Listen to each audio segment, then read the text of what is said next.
Hi guys, welcome to my video. This is Bertong Pakpak guys. At ngayon guys, pupunta po kami ngayon guys dyan sa Soldiers Alabang kasi dito kasi nakaburo lang aming kuya at mama guys kasi almost 10 years mahigit na kami guys hindi nakakapunta dyan sa simula nagkapamilya kami dito sa Cainta Rizal guys. Dyan guys nilalakad-lakad lang namin di Bertong Pakpak dyan guys.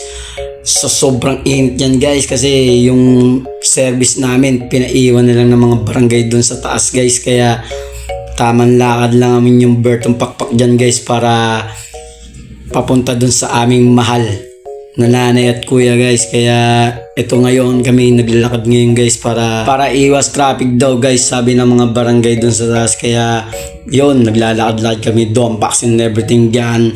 Yat guys, malapit na rin kami sa gate dyan guys kasi medyo mahaba-haba na rin nilakad namin guys. Yat yan guys, may mga gwardiya dyan guys para mag-check ng aming bag.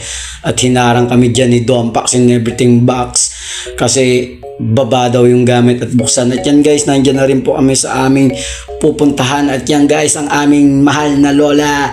Lola, pupuntahan. Linisin din ang iyong puntod lola at pipinturahan ko na rin yan guys maya maya. Kaya uunahin muna namin ni Dompax and everything box ang aming mama at kuya guys. At yan, naglalakad-lakad kami dyan guys kasi hinahanap-hanap namin yung pwesto ng kuya namin dyan guys at mama guys. Kaya taman lakad muna ang inyong Bertong Pakpak dyan guys. At dyan guys, malapit na rin kami dyan guys, medyo konting kembot na lang dyan guys. At makikita na rin namin puntod ng aming mama at kuya dyan guys. At kaya yan na po guys, at medyo mainit kasi guys, kaya ang Bertong Pakpak nyo ay pumapangit na naman guys. Kaya pagpasyensyahan nyo na yan dyan guys. At yan, nakita na ni Dompax ang lugar ng pinaglilibingan ng aming kuya at mama yan guys. Kaya hinahanap-hanap na ni Dompax and everything Pax dyan guys yung pwesto namin ng mama at kuya namin dyan guys. Paalam nyo guys, sa totoo lang matagal na kaming hindi nakapunta dyan, kaya masaya kami ni Dompax and everything Pax dyan guys.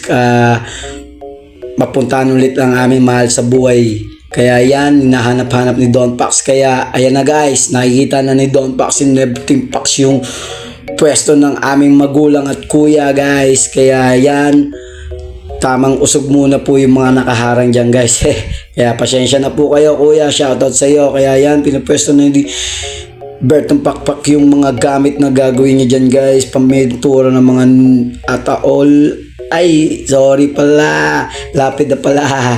Yan guys, kinukudkudkudkud na ni Bertong Pakpak yan guys yung mga dumi at buha-buhangin para pinturahan na ni Bertong Pakpak. Siguro naman kuya at mama, masaya ka dahil napasyalan ulit namin kayo sa ilang taon na hindi namin pagpupunta dyan kasi ang papa lang namin dyan guys laging pumapasyal kasi busy na rin kami sa aming pamilya, kaya bihira na lang pumupunta ang papa namin dyan. Pero ngayon guys, wala na rin si papa kaya kami na lang umaako ng gagawin ni papa dyan guys. Kaya tamang prepare ng liya at liliyahin kasi ni Bertong Pakpak dyan guys yung lapida para pumuti-puti. Yun, naglagay na ng pamunas ang Bertong Pakpak dyan guys para gumanda-ganda naman yung lapida ng aming mahal sa buhay guys. Kaya ngayon, kuskus si Bertong Pakpak, kaya pipinturahan ko ng gold kasi yan guys. Kaya dahan-dahan lang pag kuskus Bertong Pakpak, baka mabura naman yung pangalan dyan. Kaya yan si Bertong Pakpak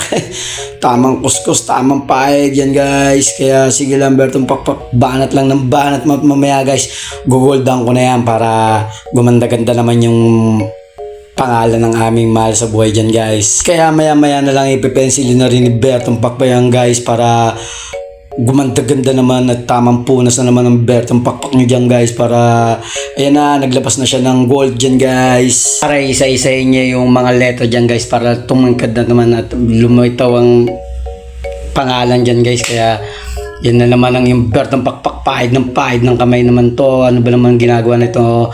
Yun, tinatanggal ni Bertong Pakpak yung mga nakadikit dyan guys kasi natapon yung pintura namin dyan guys. Kaya butas si Bertong Pakpak dyan guys, kaya sinasalin-salin na ni Bertong Pakpak dyan guys. At tawang ngiti na naman ng Bertong Pakpak.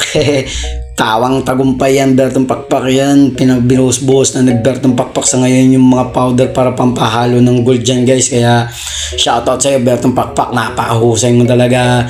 Tamang pahid na naman Bertong Pakpak at nilagyan na ng pampatubig dyan guys. Yan na guys, at pinuhos-buhos na ni Bertong Pakpak yung mga gold dyan guys, kasi maghahalo na siya dyan. At mamaya-maya konti papahid niya na yan sa mga letter dyan guys. Kaya konting-konti na lang at tinalo-halo na rin ni Bertong Pakpak yung pintura. At pinahid na nga nitong Bertong Pakpak na to guys sa mga letter ng mga pangalan ng aming mahal sa buhay dyan guys. Kaya apakahusay mo talaga Bertong Pakpak, shoutout sa iyo. At sana mamaya gumanda yan pagkatapos mo dyan guys. Kaya hintay-hintay lang kayo, dito na lang ako guys. At sana ito na ang aking accomplish guys.